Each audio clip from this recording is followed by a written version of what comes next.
हमारे अजीज़ों प्रिय दर्शकों, आपका एक बार फिर से हम अपने सब स्कूल के पाठ के अध्ययन में स्वागत करते हैं, आपका अभिनंदन करते हैं। और हम परमेश्वर का भी बहुत ही दिल से शुक्रगुजार हैं कि उसने हमें कितना सुंदर अवसर दिया है कि हम सब मिलकर उसके वचनों में से सीख सकते हैं। उसने हमें अच्छे स्वास्थ्य में दिया है और हमें भला चंगा रखा है कि हम बैठकर साथ एकत्रित होकर और उस अध्ययन कर सकते हैं। जैसा कि आप जानते हैं कि हम अपने जो हमारा ये इस 2021 का तीसरा त्रैमास है और आज हम 5वें पाठ का अध्ययन करने जा रहे हैं। हमारे आज तीसरे अध्याय का जो शीर्षक है, हमारे सब स्कूल के पाठ का शीर्षक है मसीह में विश्राम, और आज का जो हमारा शीर्षक है वो है मैं तुम्हें विश्राम दूंगा। ये हमारे आज का 5वें पाठ का अध्ययन का शीर्षक है। मैं इससे पहले कि हम अपने अध्ययन में को आरंभ करें, मैं चाहती हूँ कि मिस्टर पास्टर भारती हमारी दुआ में अगुवाई करें। आइए दुआ करें। ज़मीन और आसमान के बनाने वाले परवरदिगार, हमारे मालिक, हमारे सृष्टिकर्ता परमेश्वर तेरे पास आते हैं। और परमेश्वर जब हम आज तेरे वचन को सीखते हैं, खुदामंद तेरी पवित्र आत्मा हम में से हर एक की अगुवाई करे कि हम तेरे वचन को बेहतर तरीके से सीख सकें और परमेश्वर उसको स्वीकार कर सकें और अपने जीवन में इस्तेमाल कर सकें। खुदामंद तो हमारे तमाम दर्शकों के साथ हो और उनको आशीष दे, और परमेश्वर उनको भी तेरी तरफ से सद्बुद्धि परमेश्वर मिले, सामर्थ्य मिले कि वो भी तेरे वचन को सीख करके उसके ऊपर चलने वाले हो सकें, जिससे कि हम तमाम का जीवन एक दूसरे के लिए आशीष का जीवन बन सके और खुदामंद हम तुझ में आराम पा सकें। हम तमाम की अगुवाई कर मसीह यीशु के नाम में मांगते हैं, आमीन।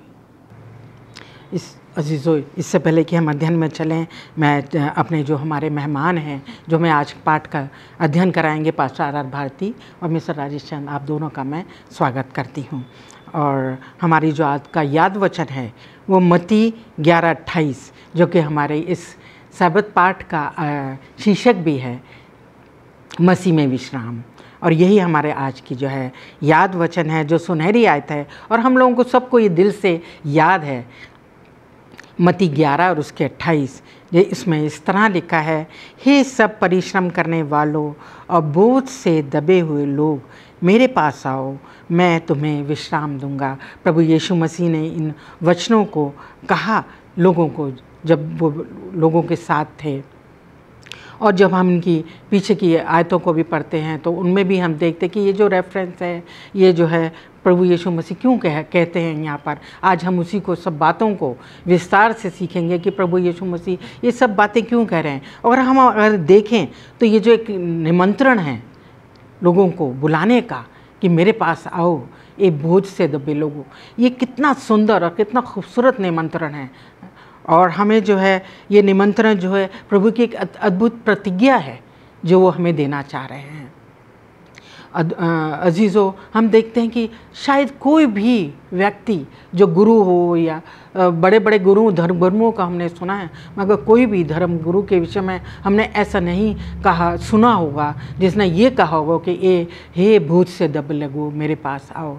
जबकि हम इस दुनिया में आज देखते हैं, जब पाप दुनिया में आ गया तो लोग जो हैं, व्यक्ति जो है इस दुनिया में जो है दब गया। पाप के बोझ से दबने के कारण उसकी जीवन में बहुत सी परेशानियां, दुख, तकलीफ़ और इतनी दशा जो है बहुत ही ख़राब होती चली गई, क्योंकि वो प्रभु से दूर हो गया, परमेश्वर से दूर हो गया। और उस दशा को देखते हुए प्रभु को जो है, क्योंकि प्रभु हमारा परमेश्वर, प्रभु यीशु हम सबसे बहुत प्रेम करते हैं और वो हमारी इस बोझ को जानते हैं। जब वो इस दुनिया में रहे तो उन्होंने समझा, हमारी लोगों की दशा को देखा कि कैसी दशा है, और वो नहीं चाहते कि वो उस दशा में रहें, उस दशा से उसको निकालना चाहते हैं। और वो ये निमंत्रण इसलिए दे रहे हैं इसी बात को कि यीशु मसीह क्यों उन्होंने ये आयत जो हम बाइबल में पाते हैं, ये पद पाते हैं, उन्होंने क्यों कहा, उसी सब बातों को आज हम विस्तार से हम सीखेंगे हमारे अजीज़ों के द्वारा, हमारे टीचर जो है उनके द्वारा आज सीखेंगे। आइए हम चलते हैं आज के अध्ययन में रविवार के। और मिस्टर राजेश से मैं चाहूँगी कि वो हमारे दर्शकों को समझाएं। हमारा जो शीर्षक है, मैं तुम्हें विश्राम दूंगा, ये हमारे रविवार का शीर्षक है। अब मैं चाहती हूँ आप समझाएं यीशु हमें किस तरह का विश्राम देना चाहता है। जी, धन्यवाद मिसेस भारती। आज का जो रविवार का पाठ है उसका शीर्षक मिसेस भारती ने हमें बता दिया है कि मैं तुम्हें विश्राम दूंगा, और साथ ही उन्होंने एक सवाल भी किया है कि परमेश्वर जो हैं वो कौन से विश्राम की बात यहाँ पर कर रहे हैं। तो जब हम विश्राम के बारे सोचते हैं तो पहला जो विचार हमारे मनों में आता है वो हमारे शारीरिक विश्राम का आता है। हमें शारीरिक विश्राम चाहिए होता है। जब हम थक जाते हैं तो हमें विश्राम चाहिए। तो हम शारीरिक रूप से थकते हैं, हम मानसिक रूप से भी थक जाते हैं, हम आध्यात्मिक रूप से भी थकते हैं। तो प्रभु जो है वो यहाँ पर हमें आध्यात्मिक रूप से थकने की बात बता रहा है कि यदि हम आध्यात्मिक रूप से, आत्मिक रूप से हम थक जाते हैं तब हम क्या करें। शारीरिक रूप से जब हम थकते हैं तो हम आराम करते हैं, सो जाते हैं। मानसिक रूप से भी जब हम थकते हैं तो हम आराम करते हैं, सो जाते हैं, तो उससे हमें विश्राम मिलता है। लेकिन जब हम आत्मिक रूप से थक जाते हैं तब हमें कहाँ से आराम मिलेगा। तो परमेश्वर हमें आज के पाठ में यही बताना मांग रहा है कि जब हम आत्मिक रूप से थक जाएं तो हमें क्या करना चाहिए। और जिस प्रकार से आज का जो याद वचन हमने पढ़ा है मत्ती 11 और उसका 28वां पद, तो यदि हम उसको 20 पद से और 30 पद तक पढ़ें तो वहाँ पर सारी बातें हमारे सामने बहुत अच्छे तरीके से स्पष्ट रूप से हमें पता चल जाती हैं। यीशु यहाँ बोलता है, हे सब परिश्रम करने वालों और बोझ से दबे हुए लोगों, मेरे पास आओ, मैं तुम्हें विश्राम दूंगा। तो प्रभु यहाँ पर बहुत ही साफ शब्दों में कह रहे हैं कि मेरे पास आओ, परिश्रम करने वालों और बोझ से दबे हुए लोगों। जब हम परिश्रम करते हैं तो हम थक जाते हैं, और बोझ से कब दबते हैं हम? बोझ से जब हम दबते हैं जब हम दूसरों का बोझ भी साझा करते हैं। अपना बोझ तो हमारे ऊपर होता ही है, लेकिन हम दूसरों का बोझ भी जब साझा करते हैं तो हम बोझ से दब जाते हैं। तो परमेश्वर हमें यहाँ निमंत्रण देता है, और निमंत्रण के साथ साथ एक हमें आदेश भी यहाँ मिलता है। वो हमें कहता है कि मेरे पास आओ, मैं तुम्हें विश्राम दूंगा। तो जब हम निमंत्रण के बारे सोचते हैं मिसेस भारती, तो निमंत्रण जब हमें मिलता है तो एक प्रकार से हम अपने आप को उसके हवाले कर देते हैं जो हमें निमंत्रण देता है। तो यहाँ परमेश्वर जो है, प्रभु जो है, वो हमें निमंत्रण दे रहा है, और हमें अपने आप को उसके सामने पूर्ण रूप से हमें समर्पण कर देना है, समर्पित कर देना है, ताकि वो हमें विश्राम दे सके। और परमेश्वर जो है वो बिना किसी कारण के कभी कुछ नहीं बोलता है। प्रभु यीशु मसीह ने बहुत सारे उदाहरण दिए हैं, वो बिना किसी कारण के वो कुछ नहीं बोलते हैं। तो प्रभु यीशु मसीह जो हैं यहाँ पर जब वो अपने चेलों से और दूसरे जो भीड़ में लोग होते हैं उनसे बातें कर रहे हैं, तो वो गलील के शहरों के बारे में बातें करते हैं। और हम जानते हैं कि ये गलील के जो शहर थे, कैपरनौम और सदोम, ये जो थे ये बहुत ही दुष्ट शहर थे। और प्रभु यहाँ पर कहते हैं कि आप मेरे पास आओ, मैं तुम्हें आराम दूंगा। और ये निमंत्रण जो देते हैं, क्योंकि लोग जो होते हैं वो बहुत कुछ परमेश्वर से प्रभु यीशु मसीह सुनना चाहते हैं, लेकिन परमेश्वर जो है उनको ये सब नहीं बताते जो वो सुनना चाहते हैं। लेकिन उनको ये कहते हैं कि जो जिस चीज़ की उनको ज़रूरत है सुनने की, वो प्रभु यीशु मसीह उनको बताते हैं।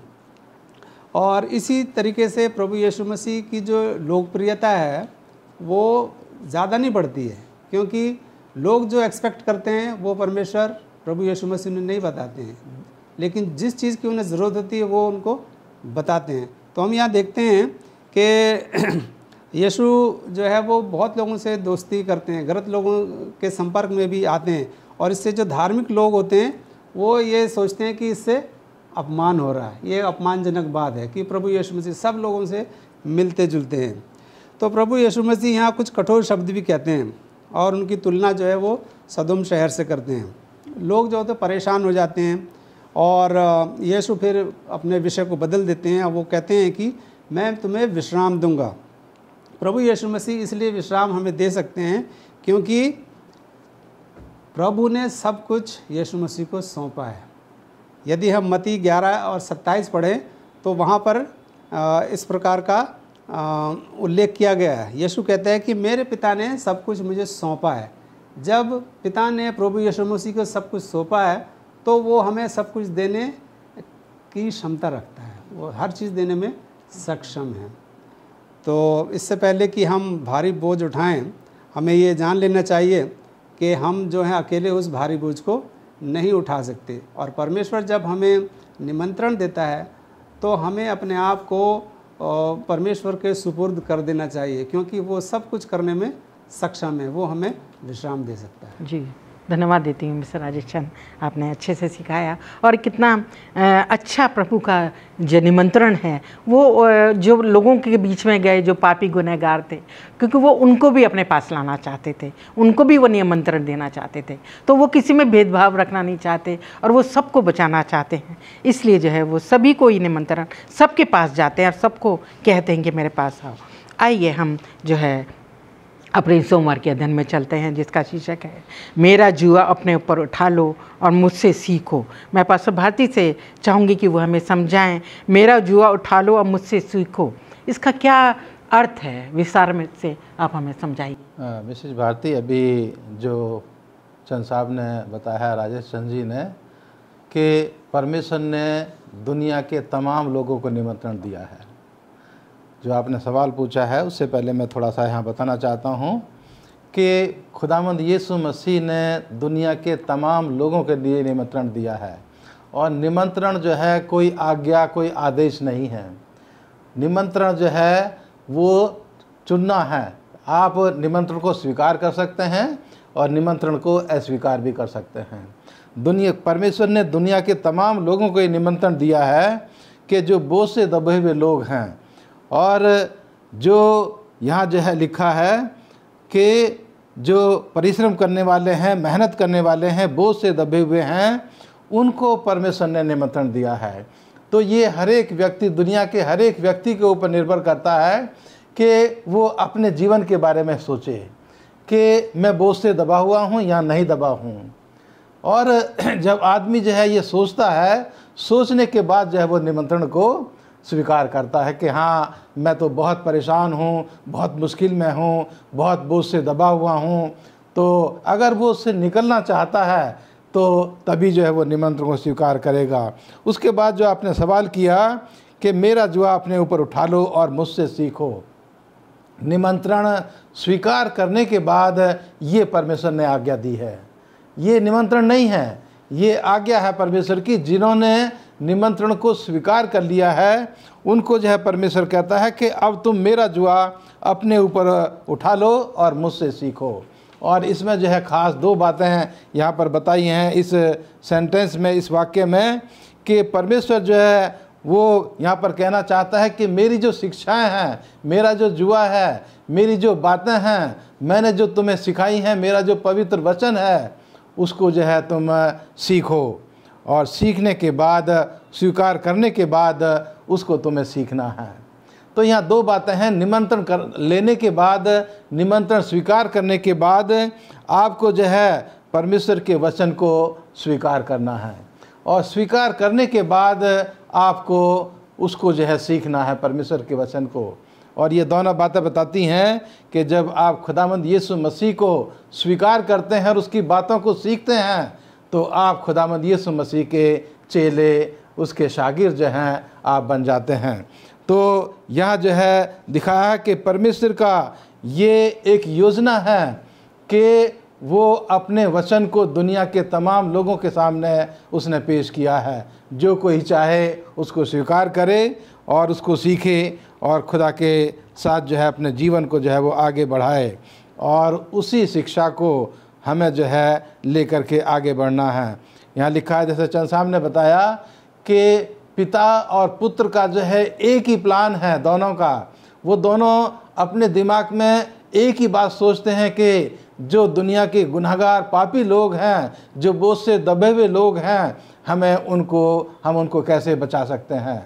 और उनको बचाने का प्लान जो है खुदावंद यीशु मसीह ने अपने जीवन को सलीब के ऊपर अपना जीवन कुर्बान करके दुनिया के तमाम लोगों के लिए निमंत्रण दे दिया कि जो कोई मेरे पीछे आना चाहे वो मेरे बोझ को, मेरे जुए को जो है अपने ऊपर उठा ले और मेरे पीछे जो है चलना शुरू करे, मुझसे सीखे और मैं उसकी मदद करूँगा कि वो मेरे वचन को समझ सकेगा और मेरे जुए को अपने ऊपर मेरी शक्ति और सामर्थ्य से वो उठा पाएगा और मेरी पवित्र आत्मा उसकी मदद करेगी सिखाने के लिए और तब वो आगे बढ़ सकेगा।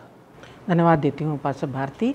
बहुत अच्छी बात है। कई समय ऐसा हमारे जीवन में आता है कि हम बहुत से हताश और निराश हो जाते हैं और हम अपने आप को उस बोझ को जो हमारे ऊपर है, आत्मिक बोझ कह लीजिए या मानसिक कह लीजिए, हम उठाने में असमर्थ होते हैं।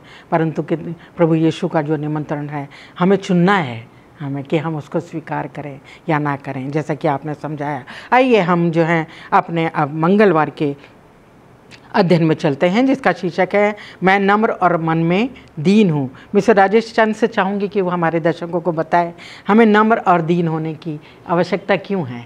यीशु मसीह इसके द्वारा हमें क्या सिखाना चाहते हैं। जी धन्यवाद मिसेस भारती आपके सवाल के लिए। इससे पहले कि मैं आगे बढ़ूँ, मैं पास्टर भारती ने जो बताया उस पर थोड़ी सी टिप्पणी करना चाहता हूँ, थोड़ा सा बोलना चाहता हूँ कि पास्टर भारती ने बताया कि परमेश्वर जो है वो अपना जो योग जो है वो हमसे साझा करना चाहता है। तो पुराने समय में ये प्रथा थी कि जब कोई नया बैल लाया जाता था तो उसको जो पहले से अच्छा बैल, जो सधा हुआ बैल है, उसके साथ उसको जुए में जोड़ के उसको चलाया जाता था ताकि वो उससे सीख सके किधर को चलना है, कैसे चलना है। तो इसी प्रकार से परमेश्वर जो है वो अपना जो जुआ है वो हमारे साथ साझा करना चाहता है ताकि हम सीख सकें और हम सही रास्ते पर चल पाएँ। तो धन्यवाद पास्टर भारती आपके इस अध्ययन के लिए। तो हम आज मंगलवार के पाठ में जाते हैं और मिसेस भारती ने यहाँ पे हमसे प्रश्न किया है कि हमें नम्र और दीन क्यों होना चाहिए। परमेश्वर जो है वो नम्र और दीन है। मत्ती 11 और हम उसकी 29वीं आयत में पद में ये पढ़ते हैं कि मैं नम्र और मन में दीन हूँ। तो हमें नम्र होना है और मन में दीन होना है, क्योंकि हमें परमेश्वर के पीछे चलना है, हमें उसकी आज्ञाओं को स्वीकार करना है, हमें उसका अनुसरण करना है। तो हमें भी परमेश्वर की तरह नम्र और दीन बनना है। यदि हम नम्र और दीन हो जाते हैं तो क्या हम कमज़ोर होते हैं? यीशु मसीह जो था वो बहुत ही नम्र और दीन था। तो क्या हम इसका मतलब ये निकालें कि यीशु मसीह बहुत कमज़ोर था? हरगिज़ नहीं। यीशु मसीह बहुत ही साहसी व्यक्ति थे और साथ में वो मन में बहुत दीन भी थे। मन में दीन थे और साहसी भी थे और बहुत साहस के साथ वो लोगों के द्वारा उठाए गए जो प्रश्न थे उनका वो जवाब देते थे। और यीशु मसीह कभी किसी के साथ झगड़ा करने या बहस करने में विश्वास नहीं करते थे। वो कभी उन्होंने किसी के साथ झगड़ा या बहस नहीं करी। वो बहुत ही दयालु थे और बहुत ही साहस के साथ वो जवाब दिया करते थे। और यीशु मसीह ने भविष्य में आने वाली जितनी भी भयानक चीज़ें थी उसके बारे में लोगों को बताया और इस प्रकार बताया कि उनके मन में बहुत दीनता थी। जब वो उन भयानक चीज़ों को बताते थे तो उनके आंखों में आंसू होते थे और उनके मन में बहुत ही दीनता होती थी। वो उन्हें डराते नहीं थे बल्कि उन्हें बहुत ही दीनता के साथ और आंखों में आंसू भर के करुणा के साथ वो भविष्य में आने वाली बातों को बताया करते थे। और हम यहाँ देखते हैं कि जो लेखक हैं वो यीशु को अक्सर मूसा के साथ उसका मिलान करते हैं या उसके रूप में देखते हैं। यीशु जैसे एक पर्वत से नीचे आता है तो वो बातचीत करता है अपने लोगों से और बहुत सारे चमत्कार भी यीशु करता है। जिस प्रकार से मरुभूमि में मूसा ने बहुत सारे चमत्कार किए थे और लोगों की बड़ी भीड़ को हम देखते हैं कि 5,000 लोगों को भोजन भी कराया प्रभु यीशु मसीह ने। तो इन सारी बातों से हम भली भांति अवगत हैं, हम जानते हैं। लेकिन आज के पाठ में हमसे एक ये सवाल किया गया है कि कोमल कौन है, यीशु मसीह ज़्यादा कोमल है या मूसा ज़्यादा कोमल था? तो किसके दिल में गर्व नहीं है या घमंड नहीं है? तो निश्चित रूप से हम कह सकते हैं कि प्रभु यीशु मसीह जो हैं उनका हृदय ज़्यादा कोमल है और वो उनके मन में ऐसा कोई घमंड या गर्व नहीं है, और वो हमारे उद्धार करते हैं क्योंकि वो स्वर्ग से नीचे आए हैं। और हम ये भी देखते हैं कि मूसा ने अपने लोगों को बचाने के लिए अपने जीवन को का बलिदान करने का प्रस्ताव रखा था। लेकिन क्या हम ये कह सकते हैं कि मूसा यदि अपने जीवन का बलिदान करता तो क्या वो अपने लोगों को बचा सकता था? नहीं, क्योंकि मूसा खुद एक पापी था और मूसा को भी एक उद्धारकर्ता की ज़रूरत थी और उसके पापों को धोने के लिए एक उद्धारकर्ता की ज़रूरत थी। और हम मूसा और उसके जीवन के बारे में उसकी कहानी से सीख तो ले सकते हैं, उदाहरण के रूप में हम सीख ले सकते हैं, लेकिन वो हमें उद्धार देने के लिए सक्षम नहीं है। हमें एक उद्धारकर्ता की ज़रूरत है, उद्धारकर्ता की आवश्यकता है। और प्रभु यीशु मसीह हमारे लिए, हम जानते हैं कि उन्होंने हमारे लिए क्रूस पर अपनी जान दी और हमारे पापों से हमें मुक्ति दिलाई है। शुक्रगुजार हैं मिस्टर राजेश चंद आपका। और यीशु मसीह जो हैं बिल्कुल दीन स्वभाव का, नम्र स्वभाव का। मेरे को इतना अच्छा लगता है जब ये हम पढ़ते हैं कि ये हमें सिखाता है कि हमें भी नम्र होने की ज़रूरत है।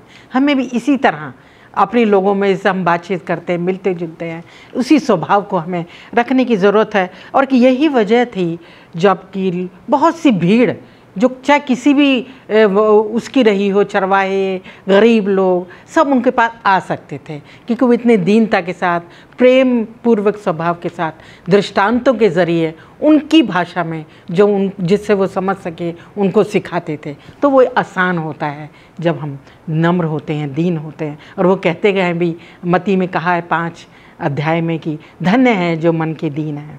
आइए हम जो हैं बुधवार के अध्ययन में चलते हैं जिसका शीर्षक इस तरह है, क्यों मेरा जुआ सहज और बोझ हल्का, ये शीर्षक है। और पास्टर भारती से चाहूँगी कि यहाँ यीशु मसीह क्या समझा रहे हैं कि मेरा जुआ जो है वो हल्का है, सहज है, इसका क्या मतलब है? मिसेस भारती, इस सवाल का, इसके ऊपर गौर करने से पहले मैं अपने दर्शकों को बताना चाहता हूँ कि हम खुदावंद यीशु मसीह की भूमिका को देखें कि इस समय में खुदावंद यीशु मसीह जो हैं वो तमाम तरह के लोगों से बातचीत कर रहे हैं। उसमें यहूदी भी हैं, दूसरे अन्य जाति के लोग भी हैं, और ख़ास करके यहाँ जो है जो ज़्यादा तादाद है वो यहूदी लोगों की है। और खुदावंद यीशु मसीह जो हैं ऐसे समय में उन लोगों को जो है कहते हैं कि मेरा जुआ जो है वो बहुत हल्का है, बहुत सहज है, बहुत आसान है, और मेरा बोझ जो है वो हल्का है। इस संदर्भ में अगर हम सोचें तो यहूदी लोग जो थे या यहूदी धर्म जो था या उसके मानने वाले जो लोग थे, उनके नियम कानून इतने मुश्किल थे कि लोगों को उनको उठाना बड़ा कठिन लगता था और उनके रीति रिवाजों को पूरा करना बहुत मुश्किल था। और यहाँ जो लिखा है कि अगर कोई व्यक्ति उनको पूरा करने की कोशिश करता था तो वो उनको कर ही नहीं सकता था। इतने उनके रीति रिवाज, उनकी शिक्षाएं जो है वो उनको भारी लगती थीं। इसलिए यहूदी धर्म की जो रीति रिवाज, यहूदी धर्म की जो शिक्षाएं वो लोगों के लिए बहुत भारी महसूस होती थीं। इसलिए खुदावंद यीशु मसीह जो हैं अब इस भीड़ को, जो मिली जुली भीड़ है, वो उनको कहते हैं कि मेरी शिक्षाएं जो है वो बहुत आसान हैं और मेरा जो बोझ है वो बहुत हल्का है। और इसलिए खुदावंद यीशु मसीह जो हैं यहाँ पर बताते हैं कि मेरा जुआ जो है वो तुम अपने ऊपर उठा लो क्योंकि वो बहुत आसान है। यहाँ मैं आपको बताना चाहता हूँ कि खुदावंद यीशु मसीह जो थे वो नासरत के रहने वाले थे। बढ़ई के घर में वो काम करते थे। अपने जीवन के करीब 30 साल तक उन्होंने अपने पिता की बढ़ई के काम में जो है वो मदद की और वहाँ पर जुआ बनाने का भी काम शायद होता था। और शायद उनके घर के दरवाजे पर ये लिखा हुआ भी था कि हमारा जुआ जो है वो सब तरह के लोगों के लिए, सब तरह के बैलों के लिए एक बहुत सुंदर और अच्छा जुआ है। और यहाँ खुदावंद यीशु मसीह उसी चीज़ को लोगों को जो यहाँ पर समझाना चाहते हैं कि मेरी शिक्षा जो हैं वो तुम्हें जो है वो तुम उनको ग्रहण करो, क्योंकि वो बहुत अच्छी हैं और तुम्हारे उठाने से जो है वो तुम्हारी शक्ति के जो है वो अंदर हैं, तुम उनको उठा सकते हो।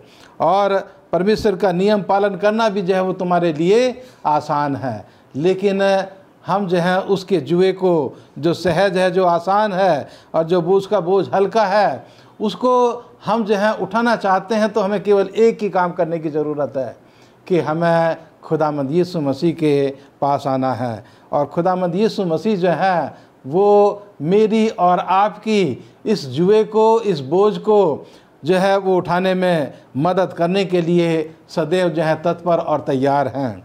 और इसलिए खुदावंद यीशु मसीह जो है कहता है कि व्यवस्था के द्वारा जो है वो हम अपने कामों को जो है पूरा नहीं कर सकते। अगर हम व्यवस्था के द्वारा अपना जीवन जो है उसको नहीं बचा सकते, हमें उसके लिए खुदावंद यीशु मसीह की शिक्षाओं को स्वीकार करना है और उसकी मदद से, उसके ऊपर विश्वास करके हम जो है अपना जीवन जो है उसको बचा सकते हैं। इसलिए खुदावंद जो है वो मुझे और आपको यहाँ पर ये शिक्षा देता है कि तुम मेरे साथ आओ, मेरे साथ चलना आसान है और मैं तुम्हारी मदद करूँगा। शुक्रगुजार हूँ पास्टर भारती आपका। और सही है कि यीशु मसीह का जो मार्ग है, यीशु मसीह की जो आज्ञाएं हैं, यीशु मसीह की जो शिक्षाएं हैं, जो बहुत साधारण हैं, जो यीशु मसीह चाहते, क्योंकि हम उसको अपनी मदद से नहीं कर सकते, पर यीशु मसीह जब हमारे साथ हैं, हमारी अगुवाई कर रहे हैं पवित्र आत्मा के ज़रिए हम सब की, तो हम जो हैं उस पर चल सकते हैं, क्योंकि वो भली हैं, जो हमें एक सही मार्ग दर्शन करती हैं। प्रभु यीशु मसीह का जो रास्ता है उसकी तरफ वो हमें लेके चलती हैं। तो आइए हम जो है अब गुरुवार के अपने अध्ययन में चलते हैं, जिसका शीर्षक इस तरह है, मेरा बोझ हल्का है। और मैं मिस्टर राजेश से चाहती हूँ कि बताएं, यीशु कहता है कि मेरा बोझ हल्का है। यीशु यहाँ कौन से बोझ की बात कर रहे हैं? धन्यवाद मिसेस भारती। आज का बृहस्पतिवार का जो पाठ है मिसेस भारती ने उसका शीर्षक भी बता दिया, मेरा बोझ हल्का है। और साथ ही उन्होंने सवाल भी कर दिया है कि कौन से बोझ की बात कर रहे हैं। तो यीशु जो यहाँ एक शब्द चित्र का प्रयोग करते हैं, मेरा बोझ हल्का है, ये शब्द चित्र है एक्चुअली। यीशु कहता है कि यीशु चाहता है कि हम उसकी शिक्षाओं को देखें और उन्हें स्वीकार करें। यीशु की जो शिक्षाएं हैं, क्या वो बहुत ही कठिन हैं ये समझने में, या जो उसकी आज्ञाएं हैं वो बहुत कठिन हैं जिसे हम उनका पालन नहीं कर सकते? क्या ऐसी बात है? यदि हम इसको गंभीरता से देखें तो परमेश्वर की जो आज्ञाएं हैं, जो उसकी शिक्षाएं बहुत ही सहज हैं, सरल हैं। और उन शिक्षाओं को ग्रहण करने के लिए, उन आज्ञाओं का पालन करने के लिए सिर्फ हमें एक चीज़ की ज़रूरत है, हमें अपने मन को दीन और कोमल बनाना है। यदि हम अपने मन को कोमल रखते हैं, कोमल बनाते हैं, हम परमेश्वर के सामने हम विनम्र होते हैं, तो परमेश्वर जो है वो हमारे बोझ को हल्का करता है। वो हमें ये सक्षम बनाता है ताकि हम उसकी आज्ञाओं का पालन कर सकें, उसकी शिक्षाओं को ग्रहण कर सकें। तो सर्वप्रथम बात यह है कि हमें परमेश्वर के सामने हमें अपने को समर्पित करना है और अपने मन को कोमल और दीन बनाना है, जिस प्रकार से प्रभु यीशु मसीह थे। तो पिछले पाठ में हमने ये देखा कि हम प्रभु यीशु मसीह की तुलना जो है वो मूसा के साथ करते हैं। और यदि हम मूसा के उदाहरण पर चलें तो हम निर्गमन की किताब उसका 18वां अध्याय और 13 से 22 तक हम वहाँ पर जब अध्ययन करते हैं, पढ़ते हैं, तो हम ये पाते हैं कि जिथ्रो जो मूसा का ससुर था, फादर इन लॉ था, वो उसको मिलने के लिए आता है। जब इज़राइल के मिस्र छोड़ने और लाल सागर पार करने के बाद वो मूसा से मिलने आता है और वो देखता है कि मूसा जो है वो लोगों की समस्याओं का निवारण करता है और उनके समस्याओं का हल निकालता है और न्याय करता है और बहुत ही थक जाता है, बहुत ही कड़ी मेहनत उसको करनी पड़ती है।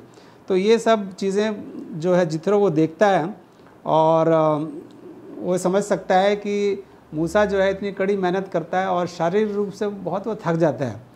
तो वो उसके लिए उसको एक सुझाव देता है कि क्यों नहीं वो अपने लिए एक कुशल मददगार चुन ले, ताकि वो उसकी समस्याओं का जो छोटी मोटी समस्याएं उनका समाधान कर सके और मूसा जो है वो दूसरी समस्याओं पर फोकस कर सके या उधर ध्यान अपना केंद्रित कर सके और उनका समाधान कर सके। तो मूसा जो है अपने ससुर की बात को सुनता है। तो हमें यही सबक सीखने की ज़रूरत है जो मूसा ने किया था। हमें लोगों के साथ हमारे काम और हमारे भारी बोझ को साझा करना चाहिए और यीशु हमें बताता है कि जो उसका जो भार है वो अधिक नहीं है, उसका जुआ जो है वो उतना भारी नहीं है, जुआ बहुत हल्का है और वो हमारी सारी परेशानियों को उठाने में वो सक्षम है। और पौलुस भी हमें पहली कुरिन्थियों उसके 12वां अध्याय और 12 से 26 में हमें यीशु के शरीर के बारे में लिखता है और वहाँ पे भी ये शब्द चित्र हमें बताता है कि एक दूसरे की परेशानी को उठाने में या मदद करने में हमें क्यों सहयोग करना चाहिए। किसी भी चीज़ को उठाने के लिए या बोझ को उठाने के लिए हमें सबसे पहले क्या ज़रूरत होती है? हमें अपने शरीर को स्वस्थ बनाना है। यदि हमारा शरीर स्वस्थ है तो हम भारी बोझ भी उठाने में सक्षम होते हैं। लेकिन हम जानते हैं कि पापी होने के नाते हम सब भारी बोझ उठाते हैं, हम पाप का बोझ भी अपने ऊपर उठाते हैं और हम दूसरों का बोझ भी साझा करते हैं। लेकिन दूसरों का बोझ हम तभी साझा कर सकते हैं जब हमारा दिल कोमल हो। यदि हमारा दिल कोमल नहीं है, यदि हमारा मन जो है वो दीन नहीं है, तो हम दूसरों का बोझ उठाने में सक्षम नहीं हो सकते। तो प्रभु यीशु मसीह कहता है कि तुम मेरे पास आओ क्योंकि मेरा बोझ हल्का है। धन्यवाद देती हूँ मिस्टर राजेश चंद आपका। यीशु मसीह जो है वो बोझ हल्का करने की बात कह रहे हैं कि जो है हल्का है, मेरा बोझ हल्का है। और उन्होंने हमें सिखाया है कि हम आपस में मिलजुल कर जब हम प्रभु यीशु से सीखते हैं और उसको जो निमंत्रण को स्वीकार करते हैं तो हम भी हल्का महसूस करते हैं जब अपना बोझ उसके पास लाते हैं। और वो चाहता है जब हम अपना बोझ हल्का करते हैं तो जो हमारे आसपास में जो लोग मित्रगण हैं उनको हम देखते हैं कि जो बोझ से दबे हैं, परेशानियां तो से दबे हुए हैं, उनकी शिक्षाओं को हम साझा करके और उस निमंत्रण को प्रभु यीशु का जो निमंत्रण है उनको सिखा के उनके बोझ को हम कम कर सकते हैं। आइए हम जो हैं शुक्रवार के अध्ययन में चलते हैं और पास्टर भारती से चाहूँगी कि वो हमें इस बारे में सिखाएं हम यीशु की मदद पाने के लिए क्या कर सकते हैं। मिसेज भारती, ये सवाल जो है हम तमाम दर्शकों के लिए और हमारे लिए सीखने के लिए अच्छा है कि हम यीशु की मदद पाने के लिए क्या कर सकते हैं। और यहाँ जो है जैसे हमने आज के परिचय में सीखा है कि खुदावंद यीशु मसीह दुनिया के तमाम लोगों को प्यार करता है और इसीलिए उसने दुनिया की लोगों की हालत को देख करके उन्होंने लोगों को जो है निमंत्रण दिया है कि जो बोझ से दबे हुए हैं वो जो है मेरे पास आए, मैं उनको विश्राम दूंगा, आराम दूंगा। ये निमंत्रण खुदावंद यीशु मसीह जो है लोगों के जीवन को देख करके उनको जो है वो प्यार करते हैं और उनको बचाने का इंतज़ाम जो है निमंत्रण वो लोगों को देते हैं। और उसके साथ ही वो कहते हैं कि तुम मेरे पास आओ क्योंकि मेरी जो शिक्षाएं हैं वो बहुत हल्की हैं, बहुत आसान हैं, तुम उनको अपने जीवन में आराम से मान सकते हो और उसके लिए मैं तुम्हारी मदद करने के लिए तैयार हूँ। तो जो प्यार से जो काम किया जाता है, जो खुदावंद यीशु मसीह ने किया कि यीशु मसीह की शिक्षाएं जो देखने में जो है आसान लगती हैं लेकिन वो मुश्किल भी हैं। देखने में आसान लगती हैं, पढ़ने में आसान लगती हैं, लेकिन हम अगर कोई काम हमें प्यार के साथ कोई आदमी करने के लिए कहता है तो हम उसको, भले ही वो मुश्किल भी है, हम उस काम को करने के लिए जो है वो तैयार हो जाते हैं। और इसीलिए खुदावंद यीशु मसीह ने उस यीशु मसीह के प्रेम की खातिर हम जो हैं इन शिक्षाओं को अपने जीवन में स्वीकार कर सकते हैं, उससे सीख सकते हैं और खुदामंद के प्यार में ही जो है हम लोग आगे बढ़ सकते हैं और इन शिक्षाओं को लेकर के हम आगे बढ़ सकते हैं। तो खुदामंद के यीशु मसीह का प्यार ही है जो मुझे और आपको कायल करता है, जो मुझे और आपकी जो है मदद करता है कि हम खुदा के पास चलें, यीशु मसीह के पास चलें और वो हमारी और हमारे तमाम लोगों की, हमारे तमाम दर्शकों की मदद करने के लिए तैयार है। लेकिन उसके लिए ज़रूरी है कि हम अपने जीवन के बारे में सोचें कि क्या हम बोझ से दबे हैं, क्या हमें जो है विश्राम की ज़रूरत है। और जब हम ऐसा सोचते हैं तो हम खुदा के पास आते हैं, उसको स्वीकार करते हैं और जब हम उसको स्वीकार करते हैं तो खुदा जो है वो हमारी मदद करता है अपनी शिक्षाओं को हमारे जीवन में जो है उनको पालन करवाने में, और वो हमारे रास्ते में अपने वचन की जो रोशनी है उसको वो बखेर देता है, उसको वो दिखा देता है। और उस रोशनी में, उस सफ़र में, उस रास्ते में जहाँ पर रोशनी है, हम आराम से जो अपने सफ़र को कर सकते हैं, क्योंकि खुदामंद यीशु मसीह जो है वो स्वयं कहते हैं कि मैं रोशनी हूँ, मैं उजाला हूँ। परमेश्वर का वचन जो है वो अपने आप में इस बात का दावा करता है कि मैं, जो भजन संहिता और 119 की 105 में लिखा है कि मेरा वचन जो है तुम्हारे रास्ते के लिए उजिया दीपक की तरह और रास्ते के लिए वो उजियाले की तरह काम करता है। तो खुदामंद यीशु मसीह जो हैं खुद प्रकाश हैं, खुद उजाला हैं, और जब हम उनके पास आते हैं तो अपने ज़िंदगी के सफ़र को हम उजाले में होकर के अपने जीवन को जो है हम आगे उसकी मदद से बढ़ा सकते हैं। तो परमेश्वर मेरी और आपकी और उन तमाम लोगों की जो यीशु मसीह के पास आते हैं उनकी मदद करने के लिए हमेशा तैयार रहता है। लेकिन बस एक ही चीज़ है कि हमें खुदामंद यीशु मसीह को, उसके जीवन को हमें स्वीकार करना है। शुक्रगुजार हैं पास्टर भारती आपका इतने अच्छे संदेश के लिए जो आपने दिया है कि प्रभु यीशु जो हैं हमारे लिए एक ज्योति हैं, और उसने हमें भी जो है जब हम उसके निमंत्रण को स्वीकार करते हैं तो और उसके पथ पे चलते हैं तो हम भी एक ज्योति का कार्य करते हैं। मैं शुक्रगुजार हूँ पास्टर भारती आपका इतने अच्छे संदेश जो आपने हमें आज सिखाई, शिक्षा दी। मिस्टर राजेश चंद आपका भी मैं शुक्रगुजार हूँ कि आपने बहुत अच्छे ढंग से हमारे दर्शक हैं उनको सिखाया।